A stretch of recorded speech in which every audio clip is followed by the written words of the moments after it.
एक वक्त था जब आनंद मोहन को उम्र कैद की सजा सुनाई गई थी। आज उनकी पत्नी लवली आनंद लोकसभा का चुनाव लड़ रही हैं। पूर्णिया से पप्पू यादव का इतिहास भी खून खराबे में सना हुआ है और चुनावी मैदान में तो उतरे ही हुए हैं। मंत्री तक की हत्या में जिनका नाम आया, उन मुन्ना शुक्ला को भी वैशाली से टिकट मिल गया। 17 साल जेल की सलाखों के पीछे रहे अशोक महतो ने तो सियासत साधने के लिए 62 साल की उम्र में ब्याह कर लिया। दिवंगत नेता शहाबुद्दीन के अपराध की कहानी तो किसी से छिपी नहीं है।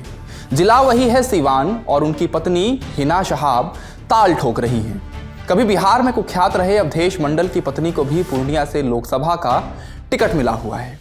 90 का दशक और बिहार की राजनीति में इतने खून के छींटे कि लोगों को लगता था कि कभी इससे पार नहीं पाएंगे। बीतते वक्त के साथ ये धब्बे लगने कुछ कम हुए, लेकिन 2024 के लोकसभा चुनाव में बिहार की स्थिति को देखने समझने की कोशिश करेंगे तो ऐसा लगेगा जैसे ये पिछड़ा राज्य एक बार फिर अपने इतिहास की ओर लौटे जा रहा है। इस लोकसभा चुनाव में 6 बाहुबली नेता प्रत्यक्ष या परोक्ष रूप से किसी न किसी रूप में मैदान में हैं। तो चलिए बारी बारी इन दावेदारों पर नजर डालते हैं।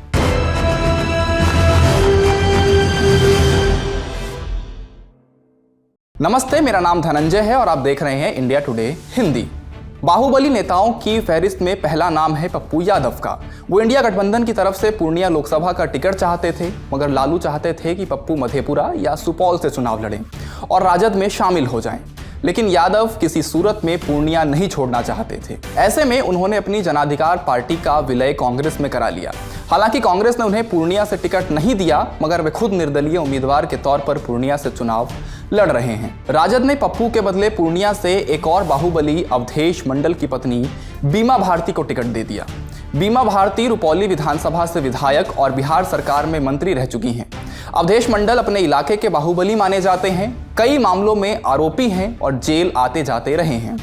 बीमा भारती अब तक जेडीयू के साथ थीं, मगर इस चुनाव में उन्होंने जेडीयू छोड़कर आरजेडी का दामन थाम लिया है। पिछले साल नीतीश कुमार की बिहार सरकार ने कानून में विशेष संशोधन कर आनंद मोहन की रिहाई का रास्ता तैयार किया था। इसके बाद आनंद मोहन सपरिवार नीतीश के साथ हो गए। 2 बार विधायक और 1 बार सांसद रह चुकी उनकी पत्नी लवली आनंद को जेडीयू ने अब शिवहर सीट से टिकट दे दिया। इसके लिए वहां से सांसद रही भाजपा नेता रमादेवी का टिकट भाजपा ने काट दिया। वे मोतिहारी से 1 बार और शिवहर से 3 बार सांसद रह चुकी हैं। अजब संयोग ये है कि 90 के दशक के दबंग राजनेता बृज बिहारी प्रसाद रमादेवी के पति थे। इन्हीं बृज बिहारी प्रसाद पर लवली आनंद के पति आनंद मोहन की बिहार पीपल्स पार्टी के बाहुबली नेता छोटन शुक्ला की हत्या का आरोप लगाया जाता है और इन्हीं छोटन शुक्ला की अंतिम यात्रा के जुलूस का नेतृत्व कर रहे आनंद मोहन पर डीएम कृष्णैया की हत्या का आरोप जाता है। उन पर उस भीड़ को उकसाने का आरोप साबित हुआ था जिसने कृष्णैया की पीट पीट कर हत्या कर दी। आरोप साबित होने के बाद आनंद मोहन लंबे समय तक जेल में रहे और हाल ही में रिहा हुए। ये दिलचस्प संयोग यही खत्म नहीं होता।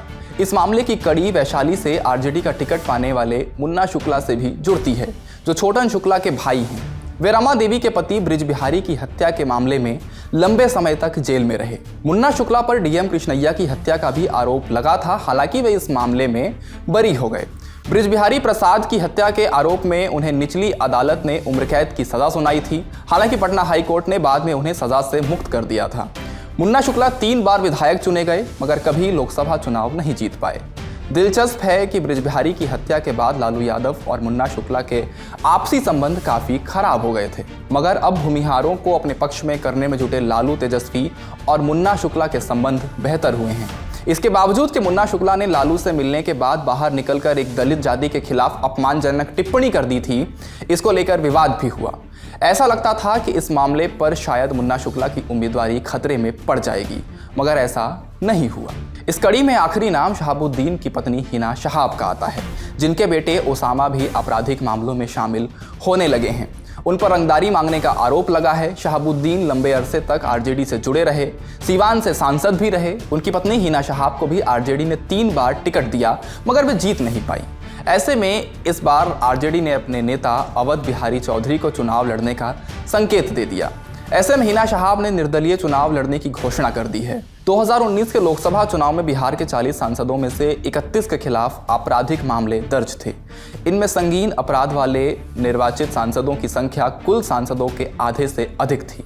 2014 में बिहार के 70% निर्वाचित सांसदों के खिलाफ आपराधिक मामले दर्ज थे। इनमें 50% के खिलाफ संगीन अपराध वाले मामले थे। तो ये थी कहानी बिहार में बाहुबलियों के राजनीतिक वापसी की। क्या आपको भी ऐसा लगता है कि बिहार की राजनीति में एक बार फिर 90 का दशक लौट रहा है? कमेंट बॉक्स में अपनी राय जरूर दें और इंडिया टुडे हिंदी के YouTube चैनल को सब्सक्राइब जरूर कर लें। शुक्रिया।